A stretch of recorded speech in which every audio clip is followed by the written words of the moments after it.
અને હવે સુરતની વાત કરવી છે। સુરતમાં કરશનદાસ બાપુ ભાદરકા સાથે ઝી 24 કલાકે ખાસ વાતચીત કરી છે। આપને જણાવી દઈએ, કોંગ્રેસમાં જોડાતા પહેલા ઝી 24 કલાક સાથે તેમણે ખાસ વાતચીત કરી। તેમનું કહેવું છે, અનેક પરિબળો હતા જેના કારણે આમ આદમી પાર્ટી છોડવી પડી।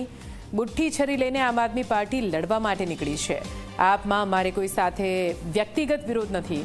હું પહેલા NSUIમાં હતો અને હવે કોંગ્રેસમાં જોડાવી રહ્યો છું। આપના પૂર્વ પાયાના નેતા કરશનદાસ બાપુ હવે કોંગ્રેસમાં જોડાવાના છે। આપણી સાથે વાતચીત જોડાઈ રહ્યા છે।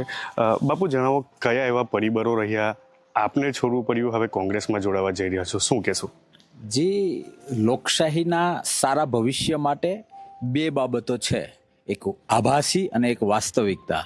હવે ખરેખર જો લોકશાહીને આપણે પ્રેમ કરતા હોય તો કદાચ સોનું બતાવે કે ડાયમંડ બતાવે, આભાસીથી દૂર રહેવું જોઈએ, વાસ્તવિકતા તરફ પ્રયાણ કરવું જોઈએ। મેં 4 વર્ષ આમ આદમી પાર્ટીમાં કામ કર્યું, એ પહેલાં હું કોંગ્રેસમાં જ હતો NSUI વખતથી, એટલે કોંગ્રેસની વાસ્તવિકતા હું ખૂબ ઘણા સમયથી જાણું છું।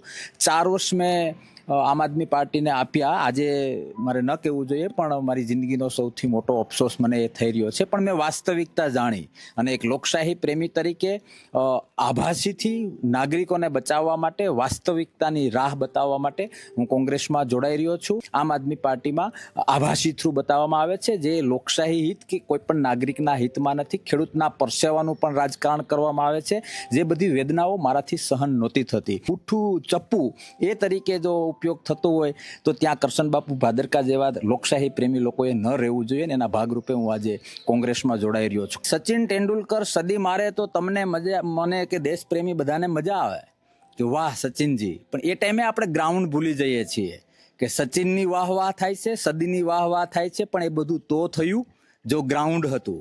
ગ્રાઉન્ડ શું છે? સ્વતંત્ર ભારતમાં આપણી આઝાદી છે, અને આઝાદીમાં સિંહ ફાળો કોનો છે? આજે હું ગૌરવ લઈ શકું કે હું 10 વીઘાનો ખેડૂત છું કે 100 વીઘાનો ખેડૂત છું, 7/12માં મારું નામ છે। આઝાદી છે તો છે, અને એના પાયામાં કોંગ્રેસ અને કોંગ્રેસની આઈડિયોલોજી છે। હું ફરીથી એનો સિપાઈ બનવા જઈ રહ્યો છું, એનું મને ગૌરવ છે। આમ આદમી પાર્ટી છોડવાના અનેક કારણોમાંનું એક કારણ છે, પરિવાર હોય કે પાર્ટી હોય, સમૂહ કેન્દ્રી જે હોય ને એ આગળ આવતા હોય છે। આમ આદમી પાર્ટીમાં સમૂહ કેન્દ્રીપણું ક્યાંક ખૂણામાં રડી રહ્યું છે, વ્યક્તિ કેન્દ્રીપણું ચાલતું હોય એવું મેં વાસ્તવિક રીતે જાણ્યું।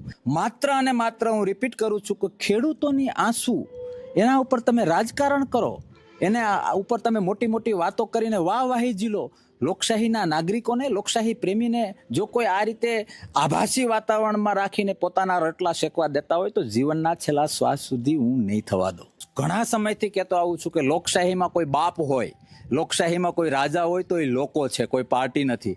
મારો ધર્મ અને મારું કર્મ એ હશે કે જે વાસ્તવિકતા અને જે આભાસી, એ બે ફોલ્ડરને હું જાણું છું। હું કુદરતી મને જે શક્તિ આપી એ શક્તિનો ઉપયોગ કરીને એક ઘર સુધી, એક નાગરિક સુધી એ વાત લઈ જઈશ કે આ વાસ્તવિકતા છે અને આ આભાસી છે। લોકો ખૂબ શાણા છે, તાકાતથી નક્કી કરશે, દૂધનું દૂધ અને પાણીનું પાણી કરી નાખશે। જી ચોક્કસથી તો આ હતા કરશનદાસ બાપુ, જેમણે વિશેષ વાત કરી છે, અનેક જે પરિબળો છે તે જણાવી છે, કોંગ્રેસ સાથે જોડાવાના, આપ છોડવાના, આ અનેક જે મુદ્દાઓ પર તેમણે ચર્ચા કરી છે। આજે તેઓ અમિત ચાવડા છે તેમના હસ્તે કોંગ્રેસમાં જોડાવાના છે, ત્યારે જો હવે આવનારા સમયમાં કઈ રીતે કોંગ્રેસને મજબૂત કરશે કરશન બાપુ તે જોવાનું રહેશે। સંદીપ વસાવા, ઝી મીડિયા, કામરેજ, સુરત।